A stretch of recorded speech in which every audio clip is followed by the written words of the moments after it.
Hey guys, we are back updating the power rankings for Hell's Kitchen Head Chefs Only following episode 4, which admittedly was an interesting episode. All things considered, I definitely feel like we saw some interesting dynamics playing out with the team swap, but we'll get to that soon enough. But we have 14 people to talk about, and as always, some more time. Let's get into the actual video. So starting off at number 14, we have the latest boot from the season, and here we have Michael. And this was largely to be expected here, where I never really found Michael to be a contender. A lot of his content felt pretty surface level, where it was either him just narrating what was going on, or him just complaining about Egypt. And I feel like we never really got too much about Michael himself unless it was absolutely necessary, not to mention that his actual performance across the services was not the greatest in the world, where he had a bad service too that resulted in him being nominated. And this episode also gave us a pretty bad service for him, where even though the likes of Anne-Marie and Magali were shown making bigger mistakes across the service compared to Michael, it always felt like the red team did better across that service anyway, and it felt like Ramsey was more likely to punish the blue team here by costing them another member. And I feel like Michael was probably the person that had the least amount of potential moving forward from a chef perspective, but also from an entertainment perspective, which is probably why he was kept over the likes of Egypt, for instance.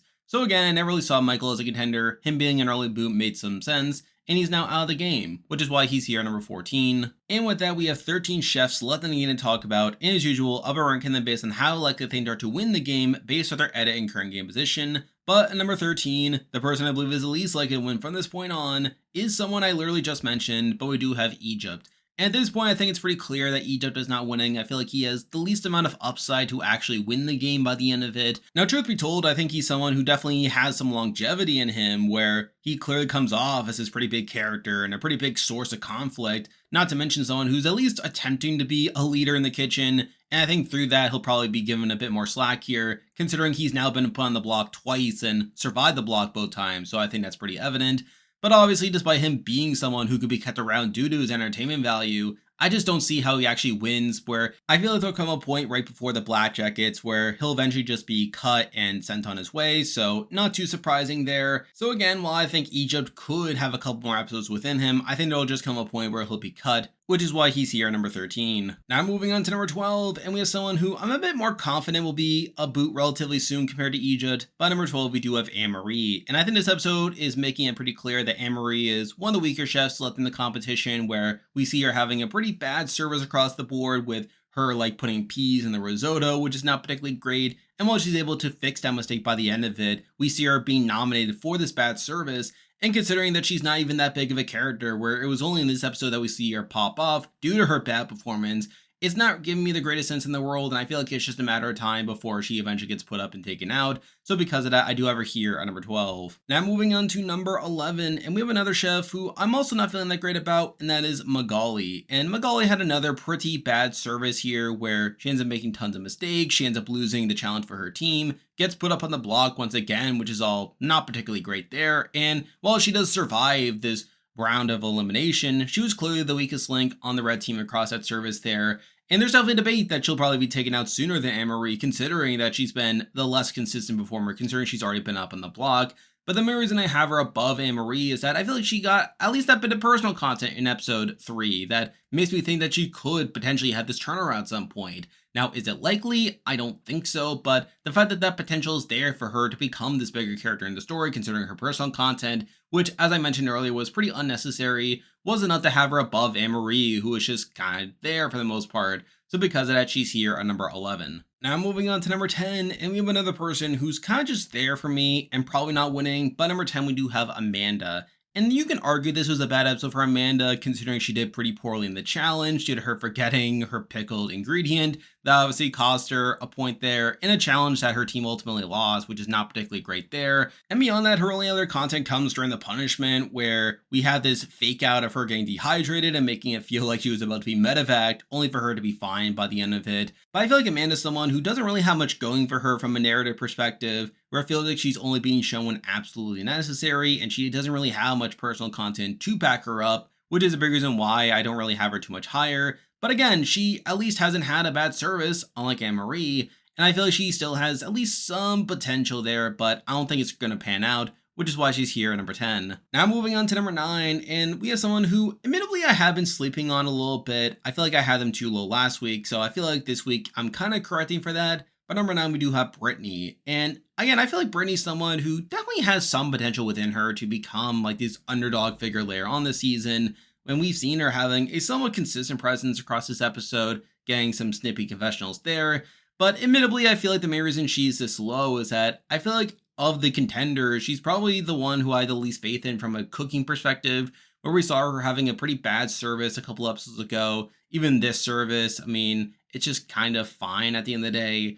But I feel like it's for those reasons that I don't really have Brittany as a contender, but admittedly, I think I was too low on her, so I did account for that slightly, which is why she's here at number 9. Now moving on to number 8, and this person has gone down compared to last week, but at least it got more to do in this episode. But number 8, we do have Joe, and this was obviously a pretty bad episode for Joe here, where we see him doing pretty bad at the actual service, making several mistakes on the meat station, with him being the reason that his team gets kicked out of the service. And even beyond that, you have him getting into several arguments where you have him get into a fight with Egypt at the beginning of the episode. You have him get into a fight with Lulu after the service where he gets really indignant about possibly being put up. And while he ultimately avoids the block by the end of it, I still think it was a pretty bad look for Joe here, not to mention that it was a missed opportunity for him to get personal content. And while he could get that personal content at the beginning of next episode, I feel like on the whole it was a pretty bad look for Joe here, and mixing that in with his poor performance, I do have him here at number 8. Now moving on to number 7, and this person has been getting consistent content across the season and has been shown doing well for the most part, but I feel like they lack a storyline that keeps me from putting them higher. But number 7, we do have Brandon.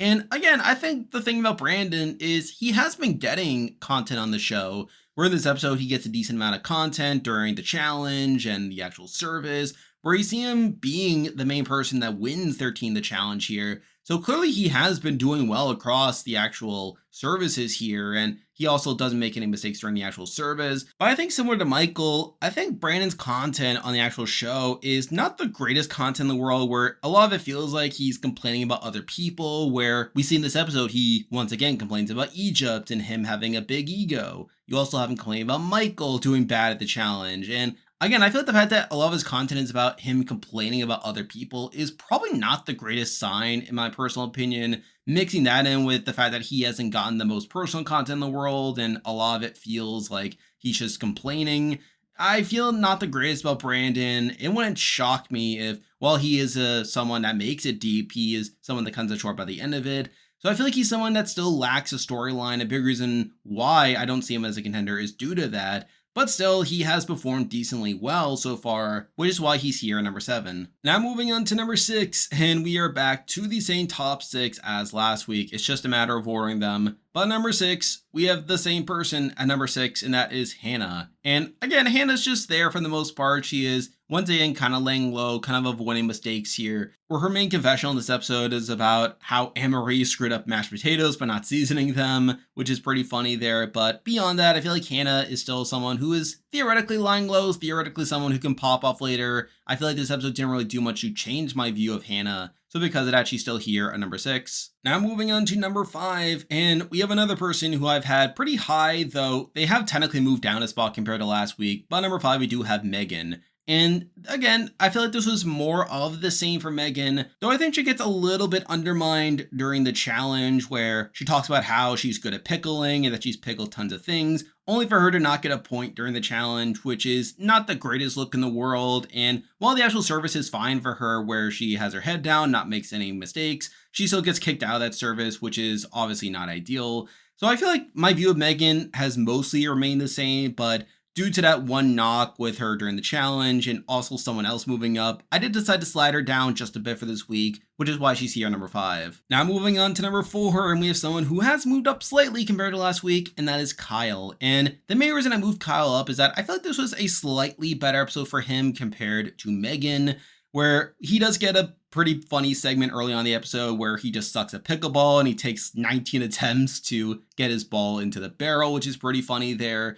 Though beyond that, he does pretty well at the challenge. He also gets plenty of content during the actual reward, where we get this minor setup to a relationship with Whit that could pay dividends later on, but who knows where that will truly go. And I feel like beyond that, his service is fine. I feel like for the most part, it was a pretty similar episode to that of Megan's. But I feel like with Megan getting slightly undermined during the challenge, I did bump up Kyle slightly to where he's here at number 4. Now moving on to number 3, and this person got a pretty big episode all things considered, and that is Lulu. And obviously this was a massive episode for Lulu where she gets swapped over to the blue team, and we see her really trying to take charge of the blue team here. And while we do see the likes of Egypt getting annoyed by her, I feel like for the most part, she does a pretty effective job of taking the leadership role, where it seems like a lot of it stemmed from her being more well liked compared to Egypt, where apparently it's come out that Egypt is pretty annoying and pretty unlikable among the blue team. So no wonder Lulu is a better leader on there. But beyond that, I feel like she adapts mostly well here, or while she technically makes a mistake during the service with her having an undercooked halibut, a lot of that stemmed from there being other issues in the kitchen that screwed up her timing, so take that for what you will. She obviously gets into an argument with Joe as well during the post-service nomination, which is obviously not great, but I feel like it's more of a knock against Joe than it is for her. So admittedly, I don't think this episode was that bad for Lulu, where even though she got a pretty big edit across this episode, it was content that mostly had to be there considering she was his pretty big figure that swapped over to the blue team, was in this new situation. And I feel like my overall view of Lulu as a competitor and as a contender hasn't really changed after this episode. So it's for those reasons that she's still here at number 3. Now moving on to number 2, and we have the same top 2 as last week, and surprisingly, it is the same order, but number 2 do have Whit. And Whit obviously had a pretty notable episode here, some of it being circumstantial in the sense that she ended up using her punishment pass here to go on the reward. But even beyond that, she does pretty well in the actual challenge. You have her being able to bond with a lot of the blue team on the reward. We get this potential setup to this relationship with Kyle, where she talks quite a bit about how Kyle is someone that she can relate to due to him being a ham. And again, that could lead to something later on, but we'll have to see. But I feel like for the most part, Whit is still someone who I'm still looking at as a major character on the season. And it would shock me if we see Whit making a deep run on the season. It's just a question of whether she'll actually be in it to win it, or if she'll come up short by the end of it, sort of like this fan favorite figure here. But I feel like considering the content she got here, I do have Whit here at number 2. And now, at number 1, the person I believe is the most likely to win Hell's Kitchen, head chefs only at this point, is still Anthony. And I'm sure this may surprise some people, as I've been hearing some people say that Anthony's not winning, as he's been pretty quiet on the show, someone who's barely gotten any content. And I simply don't see it that way, where yes, while Anthony has been pretty under the radar during these early days, I don't necessarily see it as meaningless content, where unlike someone like Amanda, who doesn't really have a storyline and is someone who is only there when she's absolutely necessary to show, I feel like Anthony is someone who has a storyline. He had his solid premiere of him getting tons of personal content there, and I feel like since then, he's kind of been this representative of the audience where, yes, his team has been struggling a lot to win services, and we have seen his perspective in each of these episodes where he talks about how he's glad that Lulu's on the team during the challenge. We see him once again talk about how it sucks that they keep getting kicked out of the service there, but at the same time, it's also different from what I said about people like Michael or Brandon, where despite him saying that it's been a rough situation of him being on this losing team, it doesn't feel like he's actively targeting specific people. He's more so just relaying the fact that it's just a tough situation, and I feel like it's meant to come off as more sympathetic to me. So I feel like Anthony's still someone who I still see as a contender, and while he hasn't been the most flashy in the edit so far, I feel like it's probably a good thing considering, again, his team has not been doing well. They've been getting kicked out of service, and I feel like it's just a matter of time before those issues go away, and we start to see Anthony being more showcased as the true leader on the season.